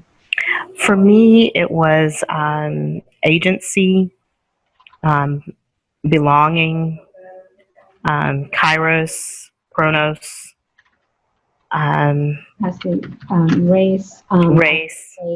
segregation, Mm-hmm. South, And encomium, even though encomium wasn't mentioned in specifically in Orr's book or in Kennard's, it was the talk of high praise of rhetoric of high praise was, and that's the same thing. Okay, so I would suggest, since these are broader terms that are really important to your thesis and your theme, to see if we can nail down things like you might do, like rhetorical agency and Jim Crow or something like that. Okay. Crow, race and racism. We'll see some terminology that that Orr would have used. So yeah, I mean, you can do also encomium and race. See what comes up, because all of these are rhetorical or terms of rhetoric. So and you were looking at reconstruction. And you want to, I don't know, like othering, because we're talking about rhetoric about people who are not given access to the thing that they're, this is an audience that's being talked about, not an audience that's being talked to, I imagine, yeah? Mm-hmm. So, yeah, if you think of any other? Yeah, I'm going to grab my book. I have one book with me. Okay. One. That you guys off mine, and that could fit hers too, but it's obvious what I'm saying. Yes, very good points, yes. From my perspective, it was the whole difference in flag things, the freedom prize. That was the thing that left out, and everything else like that. Well, let's look at freedom prize, see if we can find something like that. While she's looking, Brian, do you want to talk a little bit about about where your project is now? What do you want? I mean, and from a visual, I can ask the only question I have left but it's kind of from a layout perspective. Sure. I mentioned like fronting the song lyrics that this sort of started with, and then tying it tangentially to the scene. But now that's the archive. But then over here we have the YouTube videos of the live performances, which are presumably uploaded by people who were there, so they're secondary, right? Yeah. I would treat them as primary because they haven't really been analyzed yet. Okay. But I think that's super relevant. I mean, do you want to describe what's being captured in those? What are those videos? Sure. It's kind of a joke because one of the old bios, which is, it's not technically an archive, it's just one internet archive. So the internet is the archive largely, and then everything happens, sort of a subdivision. There's an old bio from the band, and there's a crack in there about we played Rookie over 1,000 times, which is like their team spirit. It's like the song they can't leave the stage without playing. It's got little to do with the type of political rally that precedes it. That's when the singer says joint work will be at the White House lawn if the State of the Union show up. That's where that happens. It happens through the lyrics, but as a monologue, it happens there. So there's to beat the comparison to death, it would be if Kurt Cobain always invited the audience over before Teen Spirit, like to make sure they heard you. and it's a real. Because they're not going to leave till they hear it, Yeah. and they're not going to rally till they hear it. Stage till they play it, and they know it, so that's where they put. Pay attention now. Your song's on. Right. Are you still listening? Go there. I can see how in a visual, then you might have just a bit that says going this direction. We played Rookie about 1,000 times, and then a couple of links to those things. And then suggest what we're going to see in that. We don't necessarily need to know what the connection is to the other stuff, but we know that rhetorically that particular rhetorical event, encomium, is. They did a project in another country where they helped people paying like a building for youth. Like they're in their 40s, but they're still doing this. It's just, it seems smaller in America than it was, but it's bigger elsewhere, which is a whole transnational thing that could go if it had to. That's a new one since we go. And I won't directly connect it, but like the start to finish line is that video that I did in the Trump era, because I don't understand why I don't see it as much in this era as I did during the W years. And it's there, and it's similar. The more I started watching that guy Vic Mensa's videos, he's got dead Kennedy patches on his pants. He's not in a different scene. That's what the scene is turned into now. So that's where it is. So that's the start to finish. And I'll just reference its existence. I won't use that project. I'll just put it like A to B, because the question that started this is, why isn't what was happening during this political period happening here? Yeah, and it reminds me of, again, that piece that talks about the from Lone Star Rhetorics, that talks about the guy who was the drove the drones, and where's the here and where's the there, because I wonder if part of the seeing it is that you were in it, because those of us outside of it did not see what you're talking about. I mean, I don't know how much of the kind of action that was happening during the Bush era through the scenes that you were involved in. I, as a 40s, well, I would have been in my 30s then. Would I have been? It doesn't matter. But I didn't see that here in Texas. So maybe now in Texas at a different, in a different place. What does that tell us about activism? I guess I don't know. But you don't even have to know that, because that doesn't necessarily have to be a project. Thing you would look at, and then a potential way you do it, and then you do it. Right, exactly. So music. We did a quick little search about for Brian. Are you doing lyrics? And the liner notes and all of that, right? But the lyrics is the focus. Let's see. Here's what I want to do. So we're doing Google Scholar, and then we just did a quick 9. I would say I'm gonna go Bush speak in the politics of lying, presidential rhetoric, and the war on terror. 10 years Obama's war on terrorism and rhetoric in practice. No time for mourning. I think we saw that one already. The rhetorical production of the melancholic citizen subject in the war on terror. That's philosophy and rhetoric. That's not one that we necessarily always read on my side of things, but it's definitely one that is worth it. Hunting the Devil, Democracy's Rhetorical Impulse to War. A lot of presidential studies quarterly. I've never heard of that. Rhetoric in Public Affairs, Parallels in Preemptive War Rhetoric, Reagan on Libya, Bush 43 on Iraq. We talked about that, like adopting the enemy's tactics, like framing the they in the specific song lyrics, were kind of turning that us versus them dichotomy around on the people who are perpetuating it. I'm sure there's a more succinct and academic way to say that, but currently it's a sentence when I'm saying. And this is, we got the other side of this here, 2008, when the president talks to God, a rhetorical criticism of anti-Bush protest music. Let's see what that is real quickly. Anti-war protest music has reemerged onto the American songscape since the terrorist attacks of September 11th, 2001. That's interesting. So says also Brian. And the resulting military conflicts in Iraq and Afghanistan. This study works to explicate the ways in which protest music functions in the resultant culture of war. Wow, this is so perfect for you guys. Protest music, as it reflects and creates culture, represents one possible side of productive change.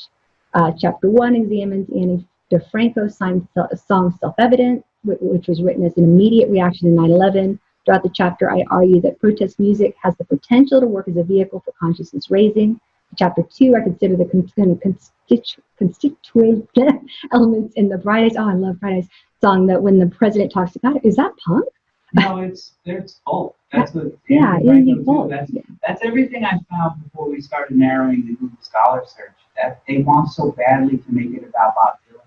And that's yeah, where they look. I've called indie, but it is still, yeah. So, Bright Eyes got that line. It's when we did that rock record, Desperacidos. He said it's murder on your folk career to make a rock record.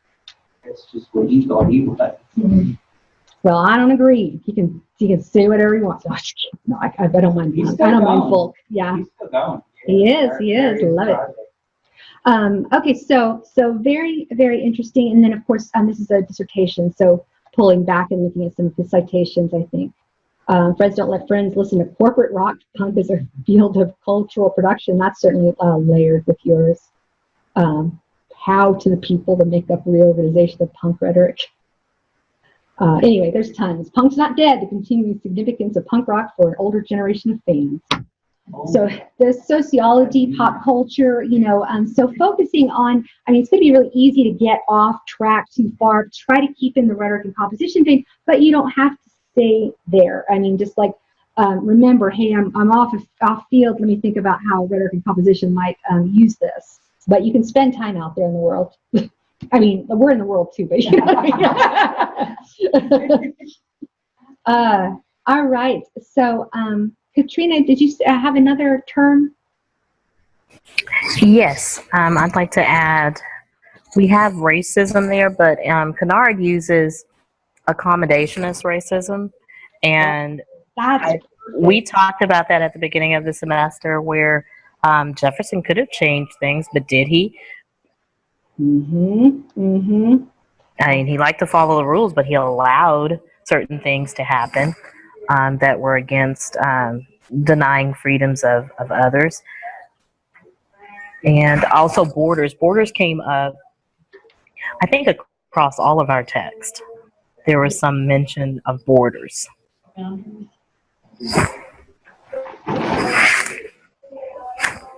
There were physical borders. There were borders that prevented the Azorians from gaining an education. There were borders that prevented the Brazilians from attaining work equivalent to the work of their home countries. Perfect. Yes, absolutely. Okay. Lisa, before you go, what would you say are some keywords for your project?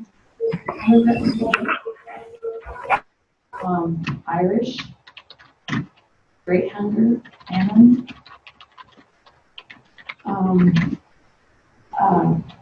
immigration with an I. I'd say patriarchy.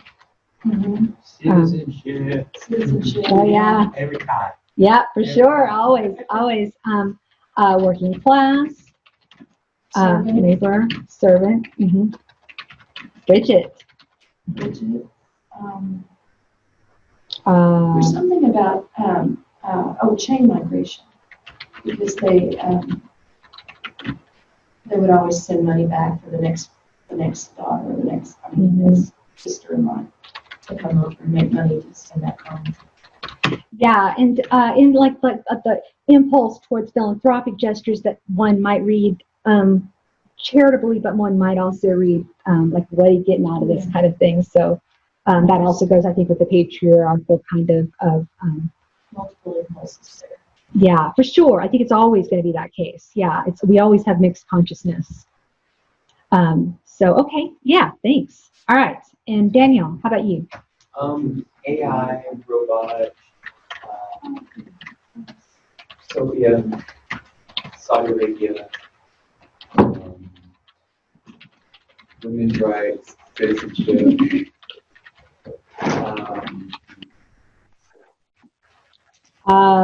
There's Sophia wrote that name. Hollywood. Hollywood, Audrey Is Audrey Hepburn the Breakfast at Tiffany's one? Yeah. There been protests about this, or has there been organization or against the granting of citizenship? Or I think some maybe women in Saudi Arabia have kind of spoken out about it a little bit. Well, that would be suppressed. I mean, suppression possibly, because even if they tried to, it would take numbers that are hard to gather to get up there. Driver's license. Yeah, let's see. I'm just going to put driver's license. Anything else? I think others will come up but that's, adding rhetoric and composition and those kinds of things to these words will really get in there. And Abigail, speaking to you in the future, Digital Detroit seems like a really good option for you. And that is, why do I always have to do that? Look, I'm not going to go shopping right now, Amazon. Why can't I look at your book? Yeah, so it's such an interesting book.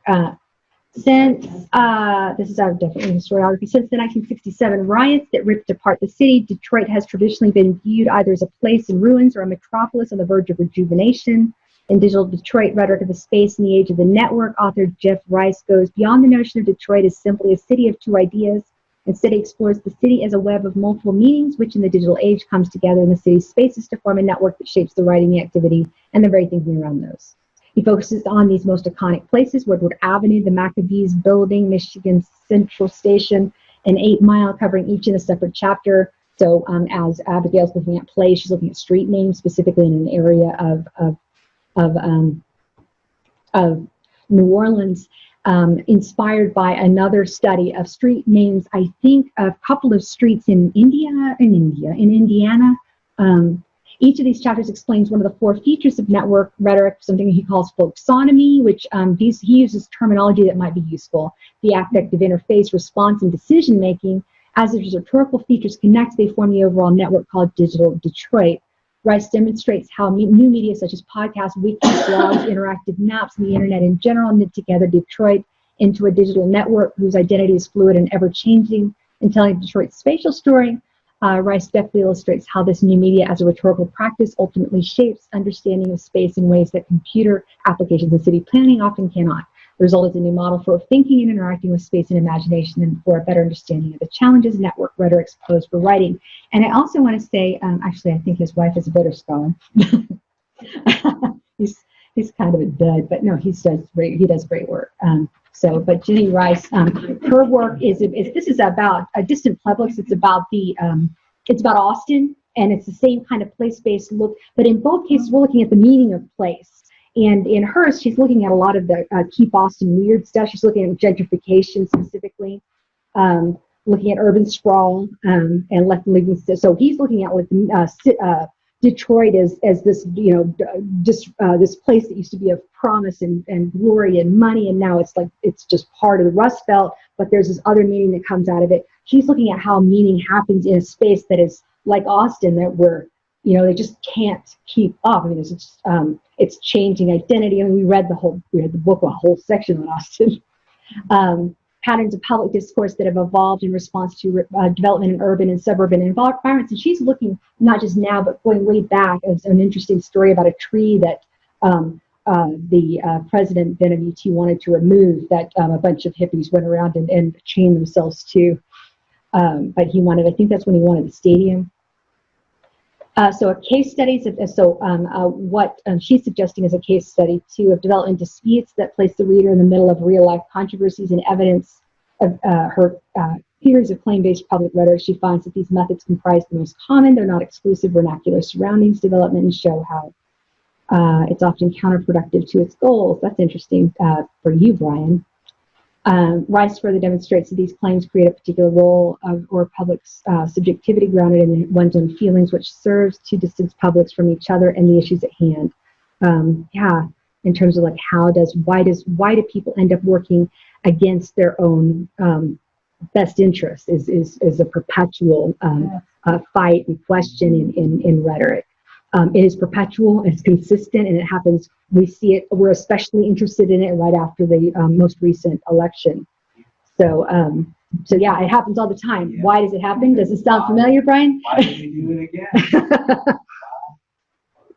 It happens all the time, and it's baffling, but we all do it.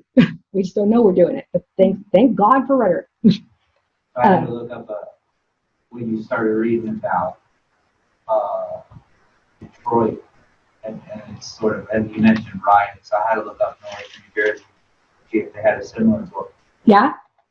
Newark, A History of Race, Rights, and Riots in America. Okay. Mumford. Nice. Yeah, man. Nice. Okay.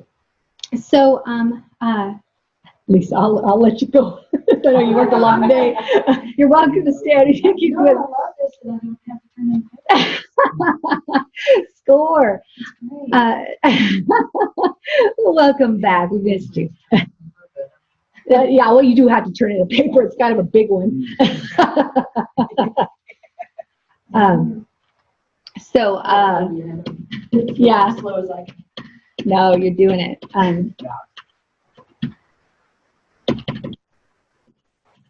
Okay, so the introduction. This is the place in which you sort of, you're writing to your future self. You're also telling me, but there's like the meanderingness that's going to happen in your presentation where, you have to middle and things go everywhere. That may not be what your project does. I mean, I'm thinking about Abigail, street sign, neighborhood, maybe like a little map of that particular section. But Daniel with his ID card or whatever. Yeah, and we're not forgetting about the taboo article, right? Oh yeah. No, Yeah, okay, good. So in the technology and those kinds of things. So this is sort of where you situate what you're doing and why you're doing it. So Abigail said that and we'll go to that in a second, shortly, but what are you doing, buddy? No thanks. Let's see. So I've never noticed that before. Thing you say no thanks it does. to a robot. It does.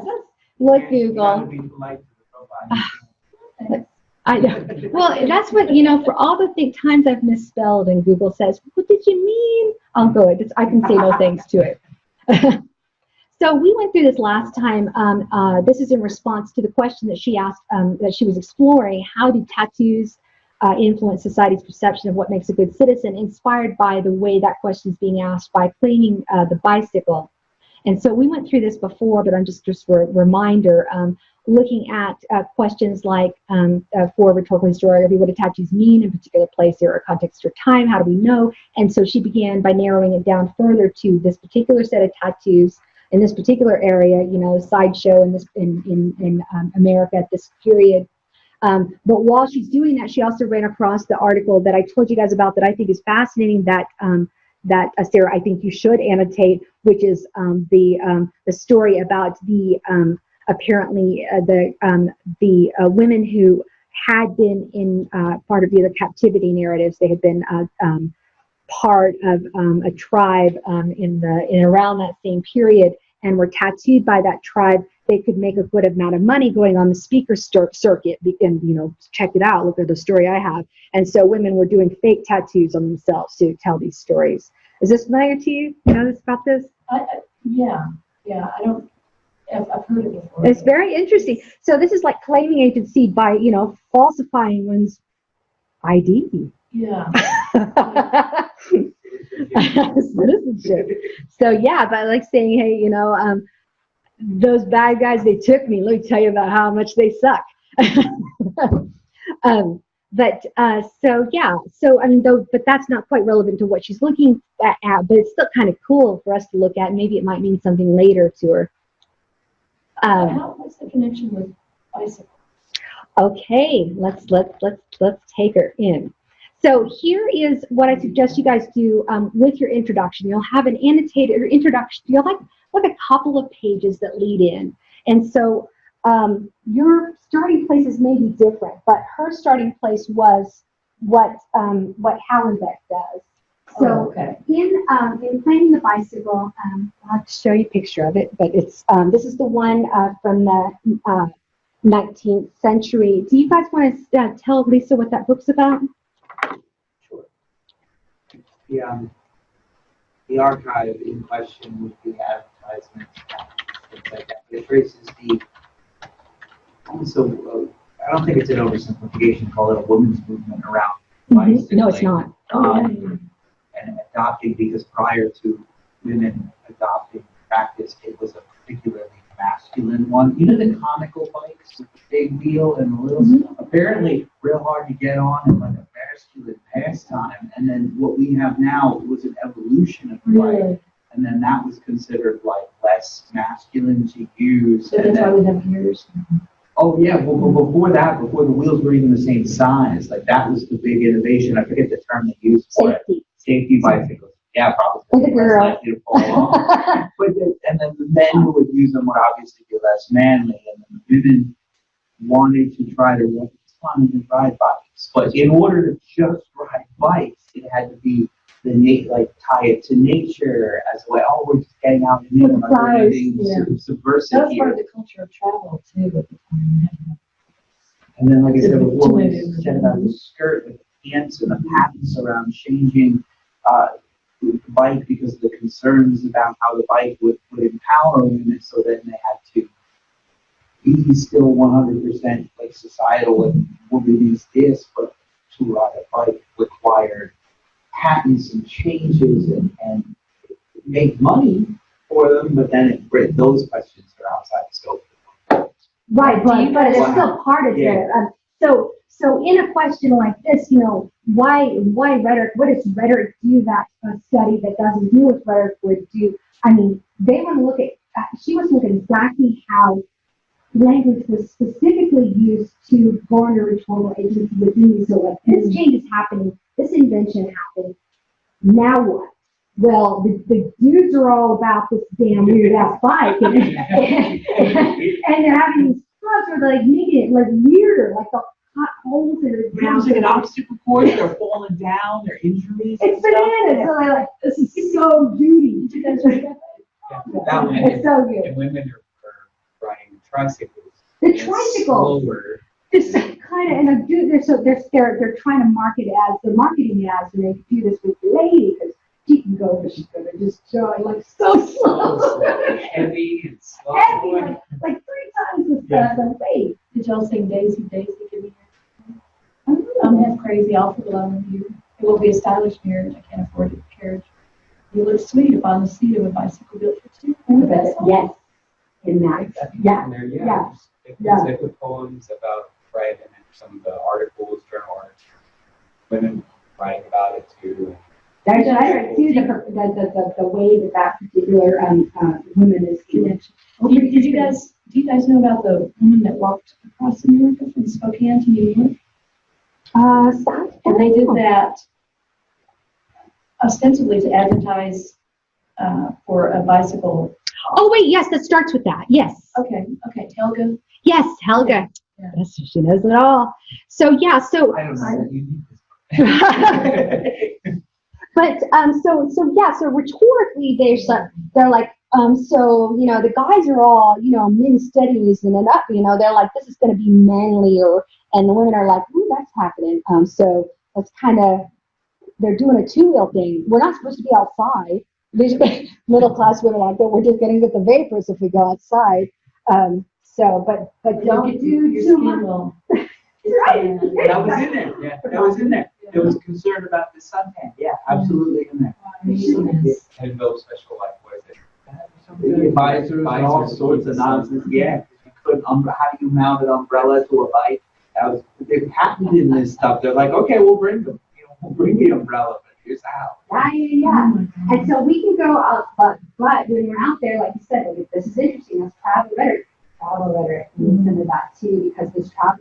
That's interesting. So we will frame this in a way that's not scary. We're not out there doing like cool stuff. We're looking at flowers. So she's looking at so in her introduction then So she's kind of using that as, here's what this writer did with something a completely phenomenon. different. So Yeah. I want to sort of model it and see where I can go with how she looked at things. Right, and she may not be looking, and may not be doing her study in the same ways. I mean, I don't know. It's not a copy, but Right. I mean, there is one. It's like, yes, exactly. So she makes this argument, and I thought, she already spoke my secret. Turning to the archive of literature, she does technical manuals, the advertisements, the patents. She asks whatever research question is. So this is the framework. This is they say, she says. In the proposed project, I explore the ways in which women in the period of the late 1800s, they have similarly claimed a tattoo in order to, and then maybe a direct quote from Helen Brooke. This is research proposal stuff. In doing so, I joined a growing number of rhetoricians who turn to technology, in this case tattoos. This is totally not what she has to say, but I'm trying to give you guys a taste of it. To understand the ways in which press groups have historically guarded the rhetorical agency necessary for public deliberation. We can list a bunch of citations that I include the letter from everyday things, which is fascinating. I'm not sure relevant, but everything is at some point. The following annotated bibliography lays the groundwork for the proposed rhetorical historiography by drawing together existing publications offering insight into different aspects of the following question. This is the question she started with. How do tattoos influence society's perception of what makes a good citizen? That's a question we asked from the get-go with things like A&M-Commerce producing good citizens that had citizenship education for immigrants to kind of teach them to like this. The same thing. This is perfect for you. Yeah. Teach them to be like good. There's also the mental hygiene films. It's Kelly Ritter's book on mental hygiene films from the 50s that looks at like good manners as what it consists. So to this end, I'll pay particular attention to things like rhetorical constructions of the good citizen, the good woman, the one who looks at flowers, and rhetorical histories of tattoos over space and time. And in her case, ultimately, she's looking at a counter public, which Michael Warner, anybody just talking about Michael Warner's public counter public, who's talking about like how one pushes back against societal norms. He does queer studies and let us take another one. Ultimately, the proposed rhetorical historiography traces the ways in which African American women, I didn't know who she was going to talk about at that point, have utilized tattoos to influence society's perception of this and what historically script from day to day across the region. So in this case, she's talking about the ways in which women the tattooed women in the sideshow in the early American 19th century utilized tattoos to influence society's perception of this historically oppressed group, or to gain access to like monetary stuff, like the captivity here, those tattoos. At this point, I'm not limiting my search to over the period, or in your case, I'm not going to limit my investigation to Saudi Arabia in particular, or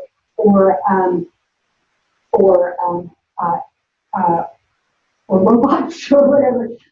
But instead, I'm going to explore this. They may have like lines, technology, Hollywood, and so forth. This would be a place in which you suggest why you might be offering going in two directions, the same way that you did as well. Well, mine is kind of limited. Like and to combine a conversation we had a long time ago, like the project I do with the song from the 20 years ago, that's the study of how they did it, and the work that so that's limited, but with the ultimate goal of like, this is the manual for now kind of thing. That it framed the project that way, because it happened, it was bigger, it affected. We don't know those bigger. And that's not even, that's interesting, but not as interesting as I think that the work that, as the ways that it is constructing the fight and the ways that they get people rallied, the ways that they talk about it, like the police reading that you did with Greenwood. But that's an over period. Right. Like, so as a book, like if it would be an example of the type of rhetoric book that looks at a period. Yes. Like that's what I mean. Now. Yeah, yes, that's what I meant. Okay, gotcha. That's what I said instead. Yes, you did say that actually. Yeah. That. Because Brian early on was saying, okay, so where's the work? We got stuff to do here. And I said, well, we look at stuff. And he says, for what? I said, so we can make change. We're gonna look at stuff and then change. So how do they do it? I'm gonna do that. Or that's what this is. That's the stuff. That's it. Exactly. I like how you can see that she's in the process of working through what she wants to say. Yeah, I mean, I'm looking through her channeling what she might say. So, so this is how you can work through your stuff. This is kind of the rhetorical moves you might make. I'll broaden my scope to consider the ways in which technology is going to shape what and how things construct meaning, especially with respect to the relationship to other things, take place, and materialities of relationships. It's very cool. Especially important in studying the notion of good citizen, which seems to make sense since we're all sort of talking about that. We keep going back to that. All of our keywords have it. And then here's an aside, which is not really in the language that it should be, but so for example, the notion of a good citizen, how are you talking about good citizen in terms of like your midterm project? That's going to be an important bit. And then, so there's all some insights there, a little tackle and expansion, that you could even pop the graphics in here. And then suggest the ways that some of the other 4, 6, 5 work. You're not doing all the work here, you're just laying the groundwork for what's to come. And then in her case, and I think in all of your cases, this will be, there's a personal bit. And this is true in your research proposal too. It's hard to learn to do that. I know. The first person. I know. I'm just dying to just finish her dissertation. I was like, yes, with permission, get in there. Good citizen, that's what good citizen is. And then, oh, by the way, here's how I came upon this. My own topic is not nearly academic and blah, blah, blah. I received my first tattoo at the time. I don't know any idea what questions she had in her mind, but here's some that might be here. I was surprised when something happened, learned something about society's perception of tattoos, assumptions that people who tend to have tattoo bodies over the next blah, blah, years. I've read blah, more tattoos, doing what, not really. We got this whole thing started because we kind of talked about Brian's arms and rough cut. Yeah, I mean, that really sparked conversation. I don't know, the intended meaning that you intended to have, what does it communicate to audiences, how people responded to when your tattoos are visual, or mention above it, how much control you have over that, when other people are reading you, like reading a woman who's on a bicycle, how do you have control over that message? These women had some strength in their tattoos. They also were part of a sideshow, perpetually oppressed, but making money off of oppression in very dire circumstances. Like, oh my gosh, you need to rewatch Freaks. That's so good. Changed what's being gazed at. Yes, that is so rhetoric. And so rhetoric. So rhetoric. I'm also interested in, and this might be a place where you say something like your own interest in feminism, feminist rhetoric, role of women in changing society or whatever, so more broadly, and then boom, your annotated bibliography. So what Lisa talked to us about, her interest as, this is like, in general, this is sort of what it would look like. What Abigail's saying is this particular rhetorical historiography of signs in this particular place sparked her attention in these kinds of ways, and then this might be a way to kind of loop back to belonging in place and those kinds of things. Can you guys see how yours would work with this kind of format? For sure. How about you, Katrina? Oh, she's in the middle of the conversation. She's got so much going on. Can you ask your question again? Going through in terms of like the introduction to your annotated bibliography, can you see a bit about how you might move into this? This personal stuff right here might be the place where you say that you're particularly interested in local histories that are associated with these texts or something like that. And you can mention what you read across. You don't have to spend a lot of time there, but just a little reminder about why this, how your religious experience is tied with this topic. Is that where I can just, I guess I talk about where, how I got to where I am? What was it that stood out in the research that caught my attention, that kept popping up, the things that kept popping up? Yes, you can put that there when you're talking not about your own personal relationship to these. And in that case, I was thinking like this section you could talk about your relationship to East Texas. But I think that pops to the surface might be the very beginning where the origin story of Sarah's project is claiming the bicycle and how they framed that. And she's looking at tattoos in similar ways.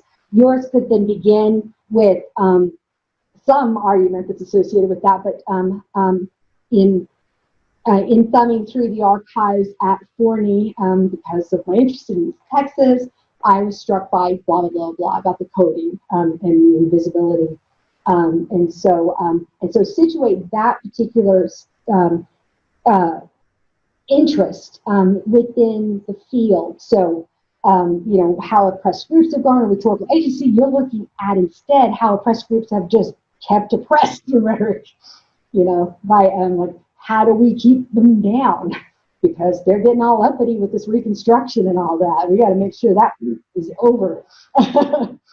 So what does that look like? Yeah. So, and you know what? How much of Orr's book influences what you're thinking about when you're going into this? I think Orr's book was probably the most influential of the books that we read, but also American by Paper and The Good Citizen. Good. Okay. So all of that, I think, could go in a couple of paragraphs. Then I would say, if you were to use a structure like this, you could say that in Ursula Orr's kind of lynching, writer something. She argues, what is it that she argues about rhetoric and lynching? Looking specifically to beginning with, oh gosh, we were talking about Jasper too. Oh, interesting conversation. Yeah. So kind of like this is the situation. This is rhetoric and lynching, and then your bit about what you're looking at, and then loop back, I think, to American by Paper and so forth. You don't have to go into tons of stuff because you're going to do annotation that also puts the relevance here. But this is just where I want you to say the thing that I'm looking at is relevant to rhetoric composition, and here's how. Hello. This is so awkward. So yeah, does that make sense? Yes, it makes sense now. I also would like to tie in my chapter that I read in Everyday Things, the rhetoric of everyday things, and that's where the encomium came in. That's where I was introduced to the term encomium. Yes. There was something else while you were talking that I can't remember what it was. It slipped my mind. Dare you to get a word in edgewise. Sorry about that.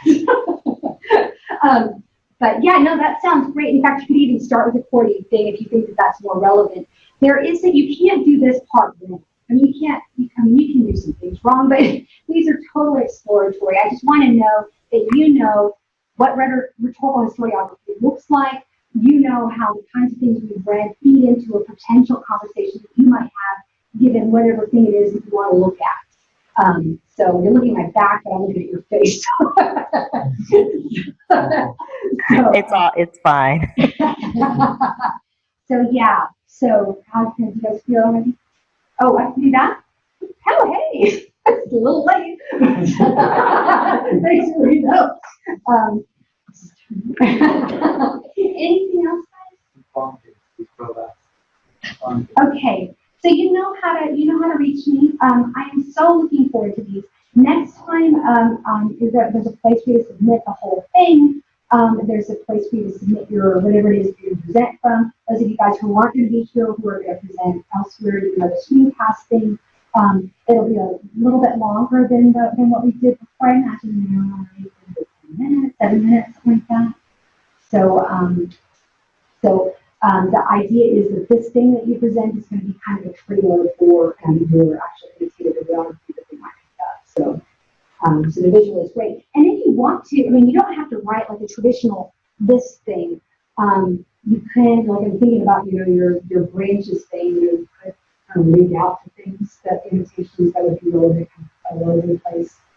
But, it should be, we're going to find this interesting. I also want this to be useful too. So, even if you guys have no intention, even if you guys have no intention of picking this project up again, at least feed yourself the option of this, because it'll slip into your consciousness right somehow.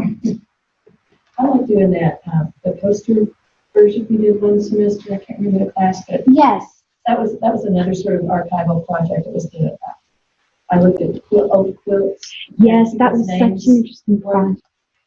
It was a signature quilt, you said it was called, or something like that? Yeah, signature quilt. Yeah, so, But I couldn't find my poster. I thought that would be I'm glad you brought that up. That is another option. Let's see if I can find, here we go. The assignments, posters are definitely an option, and, where did I put that? You mean like analog posters? Yeah, you can do an analog poster, a digital poster, we created them on PowerPoint. And then you can print it off, so it's real life. But Because I was I worried. never print mine off. I don't know because if I don't do something physical, my archives, like I have, the liner notes are tangible, so I either need to have them with me or scan versions and put them on, because that's the whole visual piece are those liner notes from the record that started it, but then from the other records, and then the punk voter stuff. Those are in the liner notes. Absolutely. I think it's vital. Yeah. So I have some flexibility with how I incorporate. Absolutely. Everyone, yes. How do you want to present it to us? It's totally up to you. It's fluid. You guys know best how you want to present to us.